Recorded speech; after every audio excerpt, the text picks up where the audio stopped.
Yo, traveling on back with another video. Outside of the city of Seoul, east of the city of Seoul. I'm in Incheon, and specifically I'm here in Chinatown in Incheon.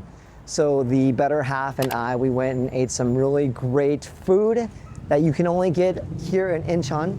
It's white jjajangmyeon. I'll show a B-roll of that right now. But anyways, it was really tasty. But as promised, I am gonna do a comparison video today. Excited for that. I was gonna do the Action 4 and the Action 5, which I will do before I sell the Action 4. But due to popular demand, as that song goes, give the people what they want. So yeah, we're gonna give the people what they want. We've got the brand new sparkly DJI Action 5 Pro, and then we've got the GOAT, the Pocket 3. So we're gonna pit these two cameras together.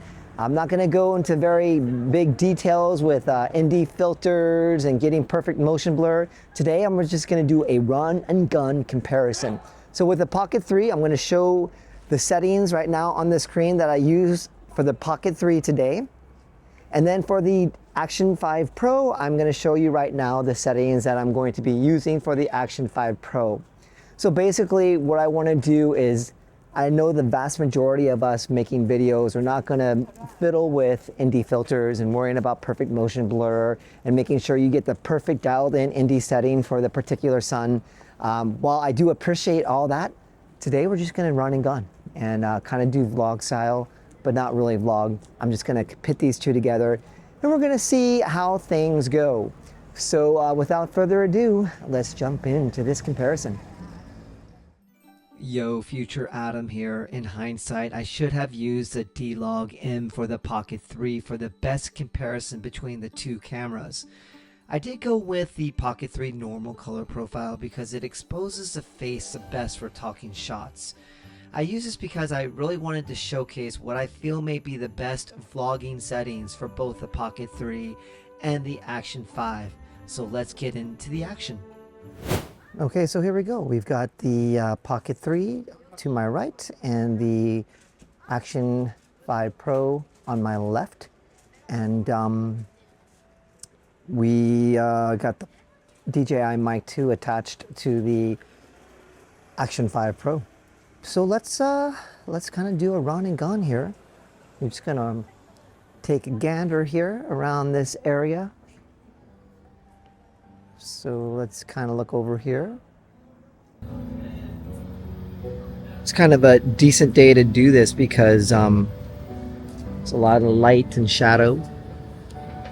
Some challenges for the dynamic range for both of the cameras to kind of see if we can push them to their potential. But it is a sweet day today. Very nice. 27 degrees Celsius, like 77 degrees Fahrenheit. A nice respite from the humidity that we've had here in South Korea. But how are they holding up? I do have horizontal balancing on the Action 5, and of course the Pocket 3 has the mechanical gimbal. This place is pretty bumping during the weekends, but even for a Monday, it's more people than I had anticipated. I'm trying to keep the cameras at the same angle, but it's not the easiest thing to do. All right, so we're kind of walking in the sun now, a little bit more challenging. Yeah, how does it look? I will flip me into the picture. Actually, why don't I do that right now? All right. So here we go. I'm doing like a selfie mode. Just chatting away. Let me actually try to bring the Pocket a little bit further away to get about the same angle. I don't have the face tracking on for the Pocket 3, but maybe I should. Although they say that at least anecdotally, it seems like it's better balancing on the Pocket 3 when you don't use the face tracking. That way you're not getting all the little micro adjustments of the face tracking. How does this look? I have to say, even with my sunglasses on, the OLED screen on the Action 5 is pretty dope. It's pretty nice. Let me switch myself here. Now let's test. Let's test how that looks, because how is it getting the exposure of my face? It's hard for me to tell because of the sun, especially into the LCD of the Pocket 3.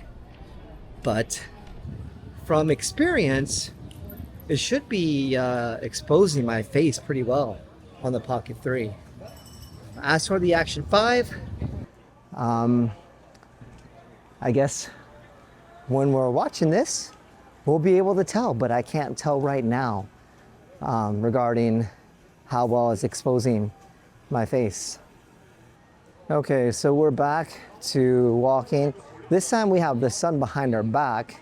How are the cameras doing now? This is nice because Chinatown, of course, is bursting with color.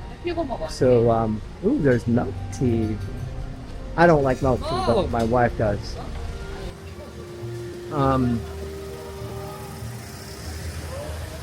Yeah. So we've got a lot of bright reds and yellows. It's nice to see how the color production looks. The better half is at a Japanese style coffee and tea shop. I'll have to show you all where she's at a little bit later. This is a restaurant we ate the white jjajangmyeon from. I'll show a B-roll of that. They are so popular, they have an overflow restaurant more down the street when that place is really busy. Well, we got here around 11:30. Right now it's like maybe 2:30. There's a whole lot more people here now.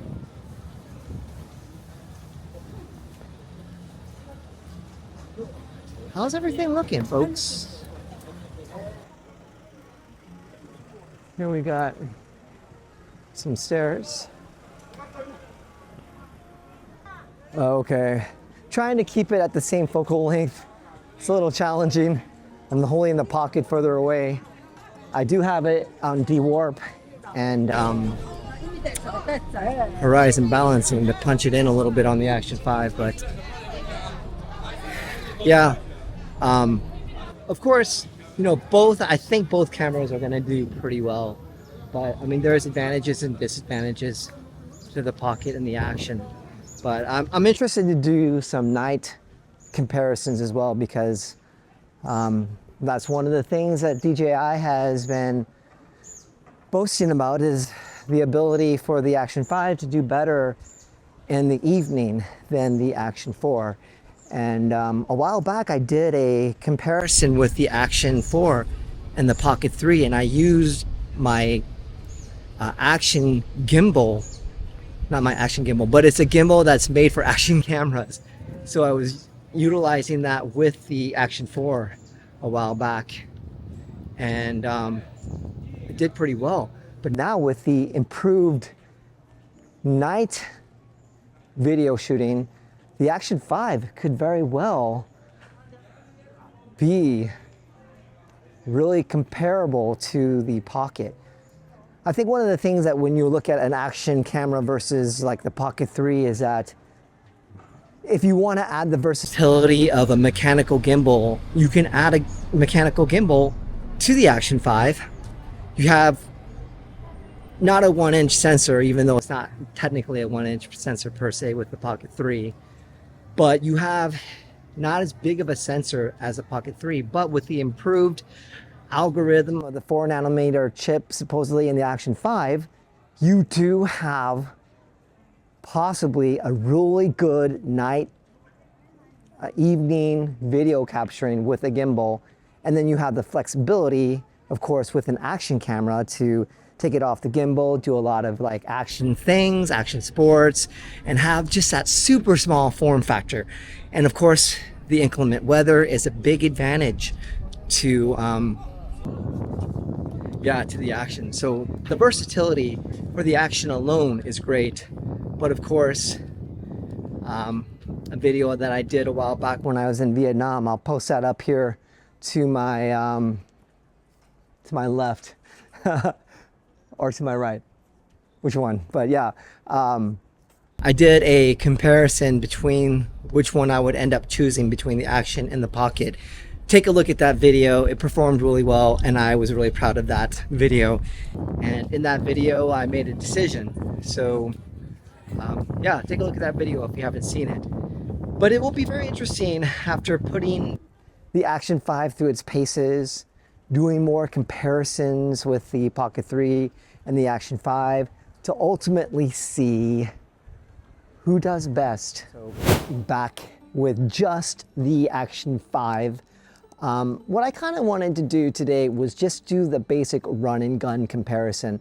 Hopefully that gives you all a little bit more of an understanding of what you're gonna get when you want the perfect vlogging run and gun situation where you don't have to dial in settings. Of course, you can save the settings that I put on like a custom profile, and then that way you can just do the saved preset and then just run and gun vlog style. Now, of course, I will be getting more content out to you all, doing comparisons with just the Action 5, doing the different settings, putting it through its paces. I'll do a Action 4 and Action 5 settings comparison. And of course, I think both of the nighttime and daytime comparisons need to be separate videos, because you're gonna have enough content to be able to kind of showcase how they're gonna perform during the day and during the night. But yeah, I hope that you all were able to at least glean a little bit more of the Pocket 3 and the Action 5. I know that was a big request that some of you asked, but don't worry for the rest of you. I will get out some Action 4 and Action 5 comparisons, as well as put the 5, like I said, through its paces.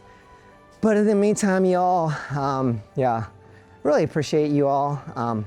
Excited to be back here on YouTube. In the meantime, y'all, please stay safe. God bless. Peace.